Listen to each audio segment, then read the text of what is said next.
5월의 마지막 날 인사드립니다. 저는 춘천 소양성결교회를 섬기는 김선일 목사입니다.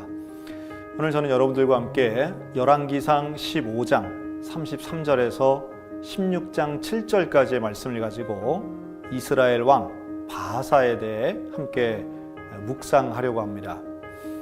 반역을 통해 왕이 된 바하사는 24년의 기간 동안 나라를 다스리게 됩니다. 하지만 그도 여로보암이 걸었던 죄악의 길로 가게 되어 하나님의 심판을 받게 됩니다. 이 정권은 바뀌지만 이 타락한 영성은 이제 그대로였던 것이죠. 바하사는 또 다른 여로보암이었습니다. 예후 선지자를 통해서 하나님이 꾸짖으셨는데 바하사가 돌이키지 않았던 것이죠. 왜 이렇게 여로보암의 실패를 반복했을까요? 이 타인의 죄와 잘못에 대해서는 사람이 잘 발견하게 되지만 가장 큰 문제는 자신의 타락, 자기 자신의 범죄에 대해서는 이 보지 못하는 인간의 한계가 있기 때문이라고 생각이 듭니다. 바하사도 마찬가지였던 것이죠. 여로보암 가문이 이 망하는 모습이 반면교사가 돼야 할 텐데 오히려 승리한 자신의 모습에 취한 바하사는 자신을 꾸짖는 이 선지자의 말을 무시하게 됩니다. 그래서 결국은 여로보암의 집안처럼 2대 만에 비참한 결과 망하게 됩니다. 우리들의 모습 속에서도 사실 하나님께서는 선지자를 통해서 혹은 말씀을 통해서 설교자를 통해서 분명한 메시지를 주실 때가 있습니다. 때로는 조금 우리 듣는 사람이 기분 나쁠지라도 꾸짖는 내용처럼 기분 나쁜 내용이 전달되기도 합니다.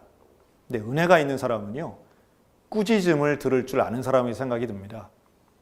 꾸짖는 소리에 때로는 좀 불편한 음성에 그것이 하나님의 음성임을 알아듣는 사람이 결국은 변화될 수 있고 회복될 수 있고 회개할 수 있다고 믿기 때문이죠. 회개하지 않기 때문에 망한다는 말이 바로 여기에 해당됩니다. 오늘 나에게 주시는 하나님 말씀에 조금 더 세심하게 귀를 기울이셨으면 좋겠습니다.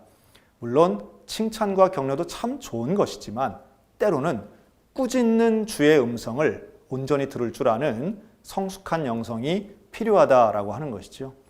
사실은 그게 나도 살고 우리 집안이 사는 길이기 때문입니다.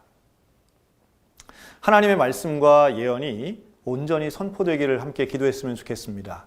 그리고 우리 마음속에 때로는 꾸짖음을 통해 변화되는 회개의 영성이 우리 가정 가운데 있기를 기도하는 아침이 됐으면 좋겠고요. 또 내 두 손에서는 내 욕심이나 내 야망을 내려놓고 오히려 내 기분이나 감정보다 하나님의 뜻을 이루게 해달라고 이 시간 함께 기도했으면 좋겠습니다. 기도하겠습니다.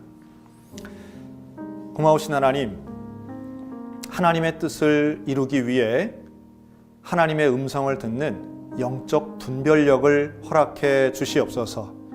때로는 기분이 나쁘더라도 하나님의 꾸짖음을 온전히 수용하는 겸손한 태도를 허락해 주시고 내 야망, 내 욕심 내려놓고 온전히 주의 뜻을 따라 살아가는 우리 모두가 되게 해 주시옵소서. 예수 그리스도의 이름으로 간절히 기도합니다. 아멘.